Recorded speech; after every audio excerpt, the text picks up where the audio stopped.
নমস্কার বন্ধুরা, হেসেল বনলক্ষ্মীতে আপনাদের সকলকে স্বাগত। আজকে আমি বানাচ্ছি খুবই মুখরোচক আমলকির আচার, যেটা বানাতে না লাগবে চিনি, না লাগবে গুড়। আর এই আচার সারা বছর সংরক্ষণ করা যাবে। আর এটা রোদে দেওয়ারও কোনো ঝামেলা নেই। রোদ ছাড়াই এই আচার খুব সহজেই বানিয়ে নেওয়া যায়। তাই আসুন বন্ধুরা, স্কিপ না করে আপনারা সম্পূর্ণ রেসিপিটি দেখুন আর এই আমলকির আচার বানিয়ে নিন। সারা বছর শরীর সুস্থ রাখার জন্য এই আচার বানিয়ে আপনারা সারা বছরের জন্য রেখে দিতে পারেন। তাহলে শুরু করা যাক রেসিপিটা। আমলকির আচার বানাবার জন্য এখানে নিয়েছি 600 গ্রাম আমলকি। আমলকিগুলো ধুয়ে মুছে নিয়েছি, একবারে শুকনো করে মুছে নিয়েছি। আর নিয়েছি 100 গ্রাম কাঁচা লঙ্কা। এগুলো বেশ বড় সাইজের লঙ্কা, এগুলোতে বেশি ঝাল হয় না। এই লঙ্কাটা এখানে ইউজ করছি। আপনারা ছোট্ট সাইজের ঝাল লঙ্কাটা ইউজ করতে পারেন, কিন্তু আমি বেশি ঝাল দিচ্ছি না। নিয়েছি 50 গ্রাম মতো কাঁচা হলুদ, এটা শীতকালে পাওয়া যায় আর খুবই হেলদি। আর নিচ্ছি 25 গ্রাম আদা। সব খোসা ছাড়িয়ে আদা আর হলুদ ধুয়ে নিয়েছি, ধুয়ে মুছে নিয়েছি। আয়ুর্বেদ মতে এই আমলকি আর কাঁচা হলুদ দুটোর মিশ্রণে সুপারফুড তৈরি হয়। যে কোনো শরীরে ব্যথা বেদনা, যে কোনো রোগের জন্য এই কাঁচা হলুদ আর আমলকি খাওয়া খুবই ভালো। প্রথমে সমস্ত আমলকিগুলোকে গ্রেট করে নিতে হবে, গ্রেটারের যে বড় ছিদ্রটা আছে সেই দিকে। এই আচার সারা বছর সংরক্ষণ করে রাখতে পারেন। আমি যেভাবে আচারটা বানাচ্ছি এইভাবে যদি আচারটা করা হয় তাহলে রোদে দেওয়ার কোনো ঝামেলা নাই। সারা বছর এই আচারটা রেখে দেওয়া যাবে। সারা বছর আমলকি পাওয়া যায় না, কিন্তু এইভাবে যদি আচার বানিয়ে রাখেন সারা বছর আমলকি খাওয়া যাবে। আর এই আচার যদি সারা বছর ধরে খাওয়া হয় তাহলে শরীরের পক্ষে খুবই উপকারী। এই বড় দিকটাতে আমি সমস্ত আমলকিগুলোই গ্রেট করে নেব। এরকমভাবে আমলকিগুলো সবটাই গ্রেট করে নিতে হবে। আমলকিগুলো সব ঘষা হয়ে গেল। গ্রেট করে যদি করা হয় তাহলে খেতেও টেস্ট হয়। ভিতরে বীজটাকে বার দিয়ে দিতে হবে। আর এইভাবে ঘুরিয়ে ঘুরিয়ে আমলকিগুলো ঘষে নিচ্ছি। এখন বাজারে প্রচুর আমলকি পাওয়া যাচ্ছে, আমলকির দামও অনেক কমে গেছে। এই সময় আমলকি কিনে সারা বছরের জন্য এই আচার বানিয়ে সংরক্ষণ করতে পারেন। পুরো আমলকিটা ঘষে নিলাম আর এই বীজগুলো এভাবে বাদ দিয়ে ফেলে দিচ্ছি। সব আমলকিটা ঘষা হয়ে গেছে। এখন আদাটাও গ্রেট করে নিচ্ছি। আদাটা গ্রেট করা হয়ে গেল। এগুলো একসাথে মেশালে হবে না, আদাটা এক সাইডে রাখছি আর এই সাইডে হলুদটা গ্রেট করে নিচ্ছি। রেসিপিটা যদি আপনাদের ভালো লেগে থাকে তাহলে প্লিজ লাইক, শেয়ার এবং কমেন্ট করবেন। আর যে সকল নতুন বন্ধুরা রেসিপিটা দেখছেন তাদের যদি ভালো লেগে থাকে তো প্লিজ চ্যানেলটিকে সাবস্ক্রাইব করে দেবেন। তার সাথে পাশে থাকা বেল আইকন অবশ্যই প্রেস করবেন, যাতে আমার নতুন ছাড়া ভিডিও নোটিফিকেশান আপনাদের মোবাইলে আগেই পৌঁছে যায়। আর আমার এই রেসিপিটা যদি আপনাদের একটুও ভালো লেগে থাকে তাহলে প্লিজ কমেন্ট করে জানাবেন। আর প্লিজ একটু চারিদিকে বেশি করে শেয়ার করবেন, যাতে সবাই এই আচারের রেসিপিটা বানিয়ে নিতে পারে। আমি আশা করছি যে আজকের ভিডিওটা আপনাদের বেশ উপকারে লাগবে। হলুদটাও গ্রেট করা হয়ে গেল। আদা হলুদটা গ্রেট করা হলে এখন লঙ্কাগুলো কেটে নিতে হবে। লঙ্কাটা ডাঁটা শুদ্ধ ধুয়েছিলাম, তারপর ধোয়ার পর মুছে নিয়েছি। এখন ডাঁটাগুলো ছাড়িয়ে নিচ্ছি। দু অর্ধেক করে লঙ্কাগুলো কেটে লঙ্কার বীজগুলোকে বার করে ফেলবো। বীজটা আমি দেবো না।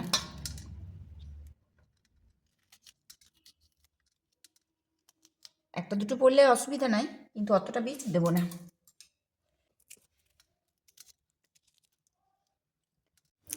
লঙ্কাগুলো আমি আমার সুবিধার মতো কাঁচি দিয়ে কেটে নিচ্ছি।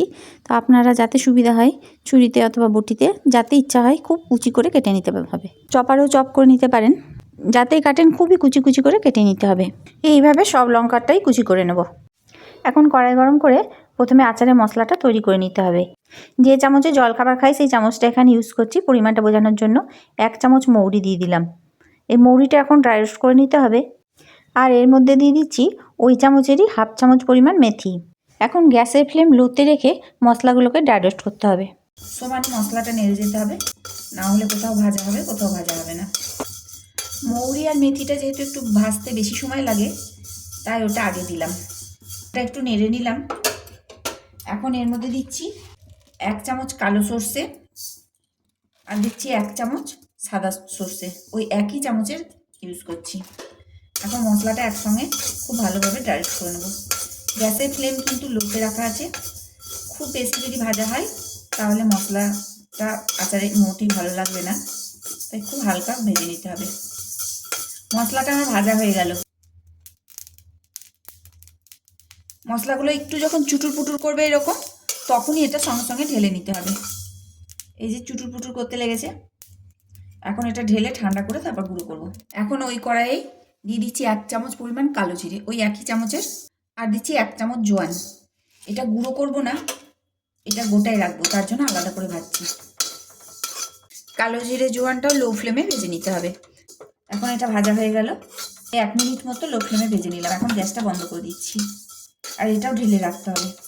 এখন কড়াই গরম করে কড়াইয়ে দিচ্ছি 100 থেকে 125 ml মতো তেল। এবার কিন্তু পুরো ননস্টিক কড়াই করতে হবে, এতে অ্যালুমিনিয়াম কড়াই কিংবা লোহার কড়াই ইউজ করা যাবে না। স্টিল অথবা ননস্টিক কড়াইয়ে কিন্তু এই কাজটা করতে হবে। গ্যাসের ফ্লেম হাই করে দিয়েছি, তেলটা খুব ভালোভাবে গরম করে নিতে হবে, ধোঁয়া ওঠা অবধি। তেলটা খুব ভালোভাবে গরম করে নিলাম, এখন ধোঁয়া উঠতে লেগেছে, তাই গ্যাসটা বন্ধ করে দিলাম। এখন তেলটা একটু ঠান্ডা করে নিতে হবে। ধোঁয়া ওঠার পর গ্যাসটা বন্ধ করে দিয়েছিলাম, আর 1 মিনিট পর এর মধ্যে আমি সমস্ত কিছু অ্যাড করব। তেলটা টেম্পারেচারটা অনেকটাই ঠান্ডা হয়ে গেছে। এখন এর মধ্যে দিচ্ছি ওই চামচেরই 1/4 চামচ হিং। মোটামুটি 1 মিনিট পর দিলাম, তেলটা অনেকটাই ঠান্ডা হয়ে গেছে, কিন্তু এখনও বেশ গরম আছে। এখন এর মধ্যে দিয়ে দিচ্ছি আদা। এখন গ্যাসের ফ্লেমটা অন করে দিলাম। এখন আদাটা দিয়ে একটু নেড়ে চেড়ে নিলাম, আর গ্যাসটা মিডিয়াম ফ্লেমে রাখলাম। দিয়ে দিচ্ছি হলুদ। হলুদটা একটু নেড়ে চেড়ে নিলাম। এতে আদা আর হলুদের মধ্যে যে ময়েশ্চারটা আছে সেটা চলে যাবে। 1 মিনিট মতো নেড়ে নিলাম। এখন আমলকিটা দিয়ে দিচ্ছি। এবারে গ্যাসের ফ্লেম হাই করে দিলাম। কিছুক্ষণ নেড়ে নেবো, 2 মিনিট মতো, খুব বেশিক্ষণ না, 2 মিনিট নেড়ে নেব। এইভাবে আমলকির ময়েশ্চারটা যদি চলে যায় তাহলে আচার অনেক দিন টিকে যায়, তার জন্য নেড়ে নিচ্ছি। আপনারা কাঁচাও করতে পারেন। গরম যদি কাঁচা করেন তাহলে ফুটন্ত গরম তেল আমলকির উপর ঢেলে দিতে হবে, সেটাও করা যায়। তাহলে সেইভাবে করলে কদিন রোদে দিতে হবে, কিন্তু এইভাবে যদি করা হয় তাহলে রোদে দেওয়ার কোনো ঝামেলা থাকবে না। আমলকি এরকম গ্রেট করে নিয়ে কষকষে গরম করে তেল ঢেলে দেবেন, তার উপরে সেভাবেও আচার করা যেতে পারে। সমস্ত মশলা মাখিয়ে নিতে হবে একসাথে। দিয়ে দিচ্ছি লবণ, ওই চামচেরই 1 চামচ ভর্তি করে লবণ দিয়ে দিলাম। লবণটা এখন খুব ভালোভাবে মিশিয়ে নিতে হবে। এখন এই লঙ্কাটা এর মধ্যে দিয়ে দিচ্ছি। 1 মিনিট আমলকিটা নেড়ে নেওয়ার পর লঙ্কাটা দিয়ে দিলাম। লঙ্কাটাও একসাথে খুব ভালোভাবে মিশিয়ে নিচ্ছি। দিয়ে দিচ্ছি ওই চামচেরই 1/2 চামচ ঝাল লঙ্কা গুঁড়ো। যেহেতু এখানে লঙ্কাটা খুব বেশি ঝাল নাই, তাই লঙ্কা গুঁড়োটা দিলাম। আপনারা যদি ঝাল কাঁচা লঙ্কা ইউজ করেন তাহলে লঙ্কা গুঁড়োটা না দিলেও হবে। কালারের জন্য আপনারা কাশ্মীরি লঙ্কা গুঁড়ো দিতে পারেন, তো আজকে আমি এখানে কোনো রকম কাশ্মীরি লঙ্কা গুঁড়ো ইউজ করছি না। খুব ভালোভাবে মিশিয়ে নিচ্ছি। গ্যাসের ফ্লেম কিন্তু হাই রাখছি, যাতে আমলকির জলটা তাড়াতাড়ি শুকিয়ে যায়। আমলকির জলটা যদি শুকিয়ে না হয় তাহলে আমলকির আচার অনেক দিন টিকে যাবে, নষ্ট হবে না। আমলকিটায় নাড়তে নাড়তে আমি একটু মুখে দিয়ে দেখলাম, তা আমার মনে হলো একটু নুন লাগবে, তা আমি আরও 1/2 চামচ লবণ দিয়ে দিচ্ছি। 600 আমলকিতে 1.5 চামচ লবণ দিলাম। লবণের পরিমাণটা আপনারা একটু মুখে দিয়ে টেস্ট করে নেবেন। আপনারা আপনাদের পরিমাণ মতো লবণটা দিয়ে নিতে পারেন।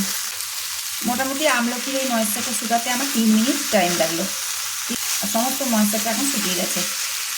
আপনারা যদি এতে আরও তেল দেন তাহলে তেলটাকে ফুটিয়ে গরম করে একবারে তেল দেবেন, কিন্তু এতে আমি আর তেল দেবো না। যদি তেল দেন তাহলে কিন্তু গরম তেল দিতে হবে, ঠান্ডা তেল দিলে কিন্তু ছটফট পড়ে যাবে। যদি বুঝি আমলকিটা আরও তেল লাগবে তাহলে পরে আরও এর সাথে অ্যাড করে দেবো। আর অবশ্যই সরষের তেল দিতে হবে, অন্য কোনো তেল কিন্তু আচারে ভালো লাগবে না। এটা আমি 3 মিনিট নেড়ে নিলাম হাই ফ্লেমে। এখন এর মধ্যে মশলাটা দিয়ে দিচ্ছি, যে মশলাটা গুঁড়ো করেছিলাম। একটু গোটা গোটা করে রেখেছি মশলাটা, এরকম কিরকিরে হয়ে আছে, একদম ডাস্ট বানায়নি, এরকম কিরকিরে মশলা এর মধ্যে পুরো দিয়ে দিলাম। আর দিয়ে দিচ্ছি কালো জিরে আর জোয়ান, যেটা ভেজেছিলাম, এটা গুঁড়ো করিনি। এখন এটা খুব ভালোভাবে মিশিয়ে নেব।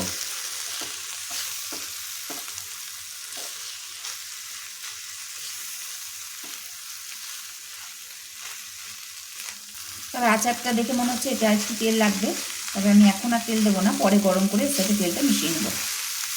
আর আপনারা যদি কম তেল খেতে পছন্দ করেন তাহলে এটাতে তেল না দিলেও হবে। আমি এখন গ্যাসটা বন্ধ করে দিলাম। এটা কিন্তু এখনও কমপ্লিট হয়নি। এটা ঠান্ডা করার পর এতে আমি আরেকটা জিনিস দেব, সম্পূর্ণভাবে ঠান্ডা করতে হবে। এই আচারটা এখন সম্পূর্ণ ঠান্ডা হয়ে গেছে। এখন এর মধ্যে দিচ্ছি 2 চামচ ভিনিগার।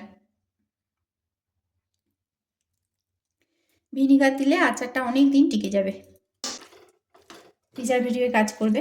এইভাবে আমলকির আচার করে দেখুন, খেতে খুব খুব টেস্টি হয়। একবার না বানিয়ে খেলে আপনারা বুঝতেই পারবেন না যে টেস্ট কতটা ভালো লাগে। রুটি, পরোটা, লুচি, ভাত যে কোনো জিনিসের সাথে খেতে ভালো লাগবে। এমনকি শুধু মুখে বসে বসে আচার বার করে খেতে ইচ্ছে করবে, এত খেতে ভালো হয় আর খুবই হেলদি। আচারটা এখন কমপ্লিট হয়ে গেছে। এটাকে এখন কাচের জারের মধ্যে ভরে রাখতে হবে। তবে কাচের জারটা আগে ভালো করে পরিষ্কার করে নিয়ে খুব ভালোভাবে শুকিয়ে নিতে হবে। অবশ্যই শুকনো জারে আচার ভরতে হবে। আর এই কাচের জারে ভরে রেখে সারা বছর এই আমলকির আচার থেকে যাবে। এতে কখনোই ভিজে চামচ ঢুকানো যাবে না। চামচ, শুকনো চামচ এর মধ্যে ভরে আচার বার করতে হবে, তবে এই আচার টিকে যাবে। এখন এর মধ্যে আমি ভরে নিচ্ছি। এটা আর রোদে দেওয়ারও দরকার নেই।